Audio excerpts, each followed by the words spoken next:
Hi guys, welcome back to my channel. Today we are doing a thriller new release reading vlog. So unfortunately my camera seems to have eaten the intro for this video, so I'm going to refilm it. We're going to talk real quick about the 3 new thriller releases I'll be reading for this video. The first one is Only If You're Lucky by Stacy Willingham, and this takes place on a college campus. Our main character is Margot, and she's kind of the overlooked girl. She's not super remarkable, she doesn't stand out on her own, and she's also been having a very hard time in between high school and college. Some things happened over the summer, very rough time. Freshman year was just kind of a blur for her. She was really struggling, but at the end of the year when she's considering where she wants to live sophomore year, one of the it girls, Lucy Sharp, approaches her, and Lucy is that, charismatic person who pulls everyone and everyone loves her, all the boys like her, that sort of person. And so she asked Margot to move in with her because she's got her 2 best friends and they need one more person to rent this home with that's actually owned by one of the fraternities on campus. So they rent from the fraternity, which seems like a mess waiting to be happen, but that's how the story starts, and we're following her as she gets to know these girls and she moves in with them. And we're then flashing forward to the future because something happens during her sophomore year and one of the fraternity brothers is murdered. So you're flashing forward from the present tense where she's being interrogated along with the other girl she lives with. Someone's gone missing and the fraternity brother is murdered. And then you're going back in time leading up to those events. You're learning about what happened to Margot before college that led her to kind of start off on a rocky start. And that's kind of the basic premise for this one. Next we have The Resort. So The Resort was my book of the month pick. Super excited. It's by Sara Ochs. This one takes place in Thailand in a resort town, and Cass is an American, but she has come out to Thailand to kind of escape from some stuff in the past. She's a scuba diving instructor, which is very interesting. So Cass is trying to escape, so she lands in Thailand. She is found a group of expats who she is hanging out with, becoming friends with, and a mysterious death ends up happening, and that's kind of the premise. I love a good vacation resort, beachy kind of thriller like this where bad things happen. I think that's always kind of a fun setting, so I'm really looking forward to this one. And then The Heiress by Rachel Hawkins is our last new release. I'm really excited for this. We basically have a couple, Cam and Jules, and they are married. They've been married for a while, and Cam has an interesting past because he has refused to inherit this large amount of money from his mother, who is the heiress. She's passed away. He's rejected everything to do with his old life, but something brings him back where he and Jules are now traveling back to the estate and having to meet people from his past life, and things are coming out. So very fun premise, kind of a rich people drama, if you will, and it sounds like there's some dark secrets in the heiress's life, which I'm looking forward to learning about.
Alright, so first initial impressions on this book. I'm only 40 pages in and it's about 370 pages, so not too far in, but we've been introduced to two characters. I am reading from two different points of views. So far I like both Cass and Brooke. They both seem like interesting characters with some dark secrets, which was kind of hinted at in the book summary, that all of these like expatriates and like Americans or people from like Europe or Australia who are settling here oftentimes have like kind of dark secrets they're escaping from. So I'm really curious to learn more about theirs. There was a very thrilling opening scene that kind of set you on edge, so we're immediately getting that suspense. I don't really know where that scene is going to pop up. I don't really understand it, but it was definitely thrilling, and I'm really excited to learn more about our characters. And yeah, so far it sounds really good. I'm really intrigued. She thought it was the perfect getaway. It was a vacation to kill for.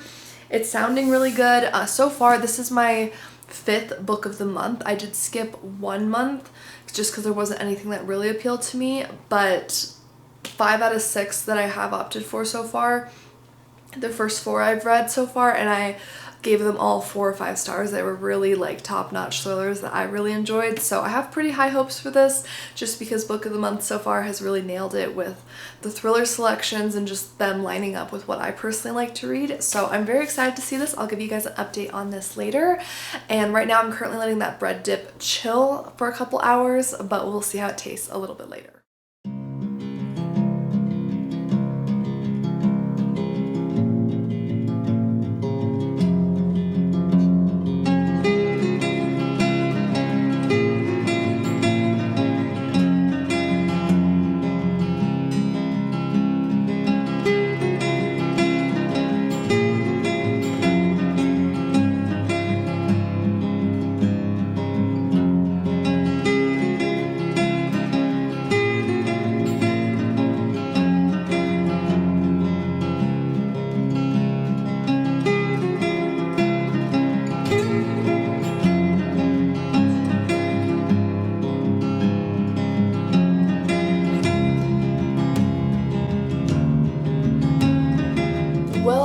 Well, good day. It is the next day, Sunday, and I unfortunately don't have the most positive updates. So I am reading The Resort by Sara Ochs or Ochs, and I'm not loving this. The last update I gave you guys was very short into the book. I think it was like 40 or 50 pages in. Right now I'm on page 138. There's about 200 pages more in this thriller, and I am really struggling with the pace of this. I feel like it's gotten very sluggish.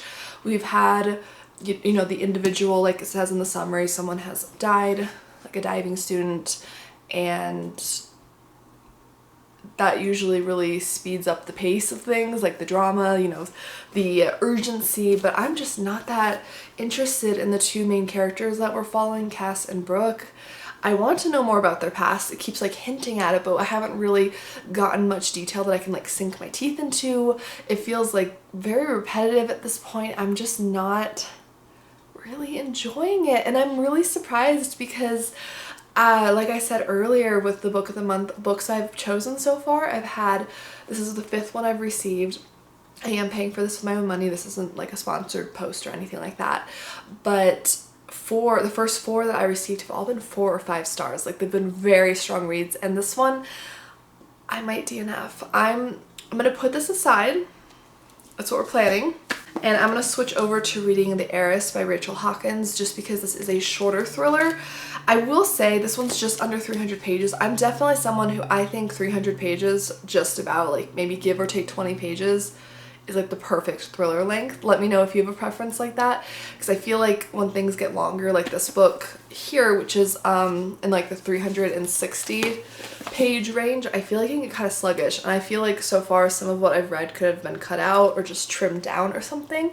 This is a debut author. I would definitely consider reading something from her in the future because I thought the idea for this was really excellent, and I do feel like the start of the book was very strong, but it's just the middle that's kind of losing me here. So I'm going to go ahead and switch over to reading The Heiress, and then I might pick this up, try to read another chapter to see if it maybe updates. If I do that, I'll let you know, but right now I am on the verge of DNFing this, and I do feel really bad because it is a debut author, and I'm just not really gelling with this right now. It does feel a little bit more mystery than thriller, I'll say.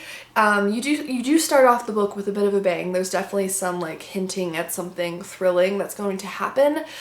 And of course you have the summary, so you know some drama is going to be hitting. But I do say it does feel more like mystery to me, just because of like the characters right now are kind of like clue hunting and stuff like that. And I don't really have an active feeling of the characters being in danger too much, which is usually kind of the prerequisite for a thriller. Is my understanding of what differentiates a mystery and a thriller is that a thriller, the main character or characters are actively in danger, whether that's psychological or physical or both, and this one just doesn't feel quite there. A little bit with one of the characters, but just not enough to really keep that pacing that I'm looking for with a thriller. So I think I'm going to DNF this. If I do end up picking it up again, I will give you my thoughts on it, but I'm pretty sure I'm just going to DNF this. So I feel bad, but we are going to go ahead and start the Heiress here, and I will give you guys an update a little bit later today. And yeah, I'm excited for this. Like I said, beautiful, beautiful cover on this. I have read one Rachel Hawkins before, and it was like a 3.5 stars. It was a very solid read. I really love this idea of this eccentric heiress and these two people coming back after years after her death and just being tied back into the family drama and whether or not she was actually kidnapped when she was younger, and just kind of delving into family secrets. That sounds definitely like a lot of tropes that I enjoy. So I'm excited to read this, and that's kind of where we're at right now. Good morning, guys. So last night I finished the first 68 or so pages of The Heiress by Rachel Hawkins, and I'm intrigued. So it's actually very interesting. It's actually a lot of multimedia stuff so far. So I mean, we've been reading some like journal entries, we've been reading different articles, so there's quite a bit of that, which has been making it really interesting. But the two people whose point of view that we've been reading from so far, we haven't actually got very far into their story, so it's kind of interesting. There's a lot of setup, but I'm really finding it interesting, so I'm not finding it sluggish or boring or anything. I'm really curious about the backstory with the Heiress and what is going on. We're learning about like her marriages. It's very, very interesting. So far I'm really enjoying this. I think I'm gonna fly through this pretty quickly. We have, yeah, about 200 pages left, so not too much, but I'm gonna go ahead and do a little more reading and then we'll update you.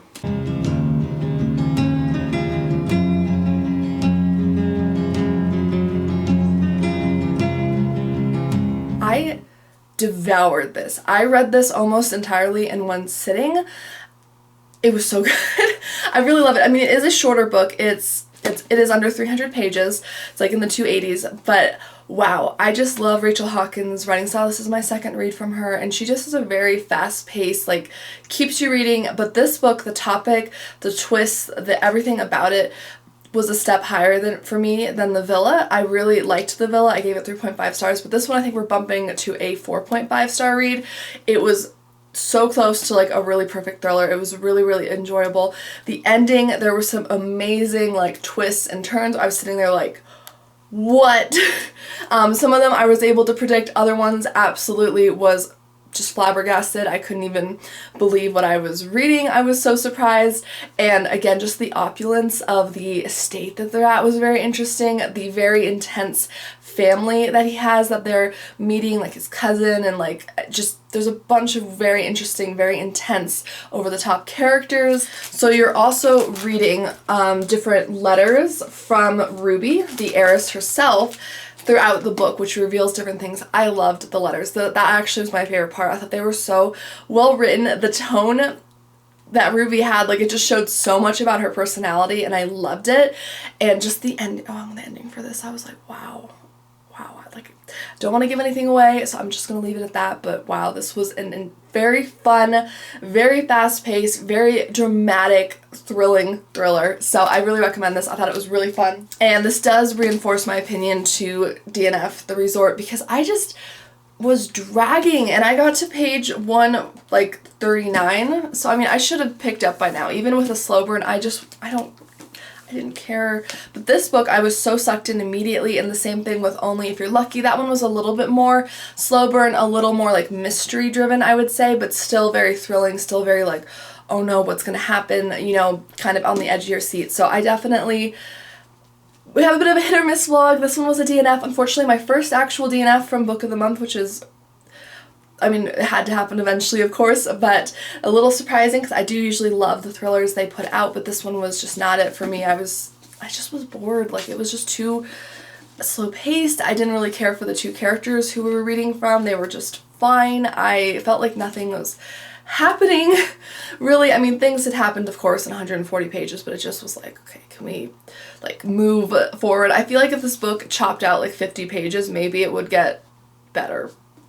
It sounds really harsh, but the Heiress was perfect, really great. Alright, and then popping in with an update on this one. So unfortunately I lost a little bit of footage for this, but Only If You're Lucky, my review for this, excellent. I'd say a strong 4-star, 4.5-star read. I really liked following these girls around. I feel like Margot and Lucy and Nicole and her other roommate are just very interesting. They're all very well fleshed out characters. They all have their own personalities. They all have their own secrets or things that they aren't so proud of. Her secrets coming out were very interesting. I feel like the pacing for this story was top notch. I was really engaged with it the entire time. I didn't feel bored or anything at any point. I really just felt like on the edge of my seat. New things were coming out frequently.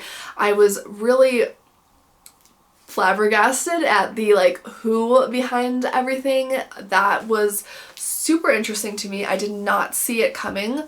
Who ended up killing the fraternity brother. That was shocking to me. I was like, I didn't see that coming.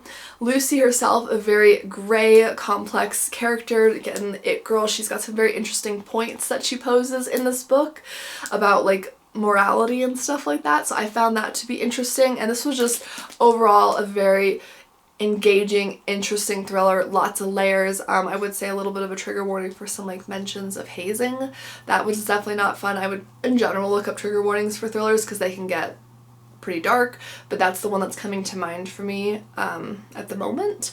So yeah, I really enjoyed this overall. I would recommend it. If the plot sounds pretty interesting to you, I would check it out. I had a fun time with it. If you like an it girl kind of focus in your books, if you like the past and present kind of timelines like merging together, I think that's fun. If you like a lot of friendship and secrets and like drama, I think this is a really good one. And it does take place over almost 2 years of college because you're going between the present and past, her freshman and sophomore year, and you're reading a little bit about the summer leading up to her freshman year. So super interesting. I would really recommend this. I thought this was really fun. This was my first book by this author, and I really want to check out A Flicker in the Dark now. I've heard good things about it, so I really want to check out her other books. Let me know if you have a favorite from her. Thank you guys for watching. Please let me know down below what new thrillers have you read recently. Would you recommend them or not?